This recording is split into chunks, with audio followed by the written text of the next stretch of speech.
बिस्मिल्लाहिर्रहमानिर्रहीम। अस्सलाम वालेकुम नाजरीन, मैं हूँ सादिया गुल। आप देख रहे हैं मेरा यूट्यूब चैनल और फेसबुक पेज। नाजरीन, जैसा कि लाहौर के एक सेंट्रल कॉलेजेस ऑफ ग्रुप के जो मालिक हैं आदर रशीद, उनके बेटे मियाँ अहमद जावेद का कत्ल हुआ और उसमें एक लड़की जिसके बारे में बात की जा रही थी वो थी ज़ारो बट। अब ज़ारो बट जो है उसके हवाले से जो अपडेट हमारे पास आई हैं आज मैं आपसे वो शेयर करूंगी।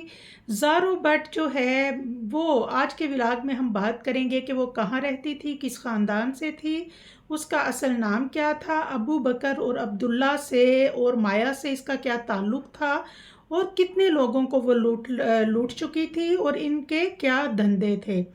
ज़ारो जो है वो टिकटॉकर, एक बड़ी फेमस टिकटॉकर है, बहुत सारे फॉलोअर्स हैं इसके। ज़ारो बट जो है इनका असल नाम ज़ारा है, लेकिन जब वो टिकटॉक पे आई तो उसने अपना नाम ज़ारो बट रख लिया। अबू बकर और ज़ारो बट जो है इन दोनों की जोड़ी बड़ी मशहूर थी। बताया जाता है कि ज़ारो बट जो है वो अबू बकर से इश्क करती थी और अबू बकर ही ज़ारो को एलीट क्लास में लेके आया है।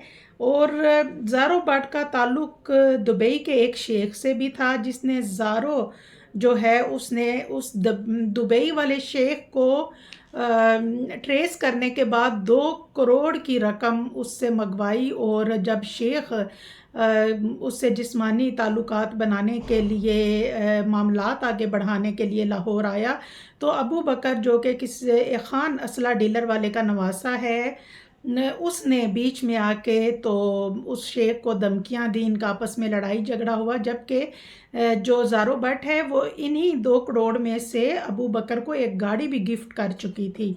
ये इनकी एक प्लानिंग थी कि जब ये किसी से पैसा ले लेते बाद में अबू बकर बीच में आ जाता, तल्ख कलामी होती, लड़ाई झगड़े होते और उसके बाद ये ज़ारो को लेकर साइड पे हो जाता।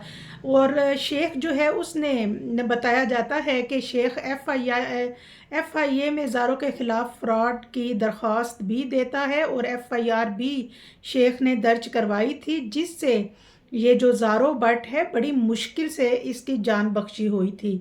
ज़ारो बट का ताल्लुक रावी रोड के करीब आयशा डिग्री कॉलेज के करीब ही इसका घर है। रावी रोड में जहाँ एक आयशा कॉलेज है वहाँ इसका घर है। मिडिल क्लास घराने से इसका ताल्लुक़ है।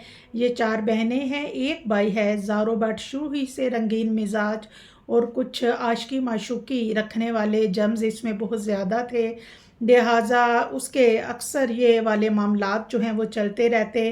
और उसके बाद जब ये अबू बकर के हत्थे लगी तो ये मज़ीद जो है खुल गई और बेरारवी का शिकार हो गई। यानी वो एक तरह से अबू बकर के साथ मिलके इसने जो काम किए वो फिर इस बुराई की दलदल में फंसती चली गई और लाहौर की एलीट क्लास की पार्टीज़ में ये शिरकत करती थी। शराबो कबाब की महफ़िलों की रौनक बनती। अमूमन जो पार्टीज़ फार्म हाउसेस में अरेंज की जाती और जहाँ शहर के बिगड़े हुए अमीर ज़ादे वहाँ पे होते, वहाँ ये अबू बकर के हमरा इन पार्टीज़ में शिरकत करती और वहीं से ये ऐसे लोगों को ट्रेस करती थी। क्योंकि जब ऐसी पार्टीज़ में ये जो बिगड़े हुए नवाबज़ादे थे ये या अमीरज़ादे ये अपने हवास खो बैठते थे, तो ये एक टाइम होता था कि जब किसी को कोई होश नहीं होता था और इसमें बाकायदा जो हैं वो कुछ इंतहाई अखलाकियात से गिरे हुए काम भी होते थे। ज़ारो बट की हरकत की वजह से भाई और भाभी इससे अलग हो गए।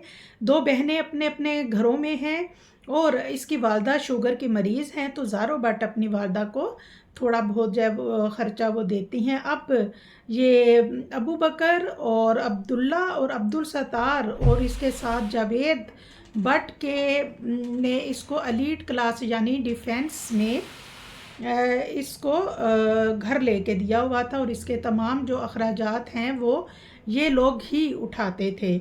अब क्योंकि ये मियाँ जावेद के कत्ल में बुरी तरह फंस चुके हैं और इनका अंजाम भी बहुत जल्द सामने आने वाला है। वो कहते हैं ना कि 100 दिन चोर के 1 दिन कोतवाल का, और अल्लाह की लाठी बे आवाज़ होती है। शायद इनके धंधों का या इनकी जो एक्टिविटीज़ हैं उनका किसी को पता ना चलता, लेकिन کیونکہ میاں احمد جاوید کے قتل میں زارو بٹ جو ہے اس کو پولیس نے حراست میں لے لیا ہے، اور اس سے مزید جو تفتیش ہے وہ جاری ہے، تاکہ پولیس چاہتی ہے کہ مکمل طور پر پتہ چلایا جا سکے کہ یہ لڑکی ٹک ٹاکر اور محفلوں کی رونق کے علاوہ بھی اور کیا اس کے کام تھے اور کون کون اس کے ساتھ شامل تھا۔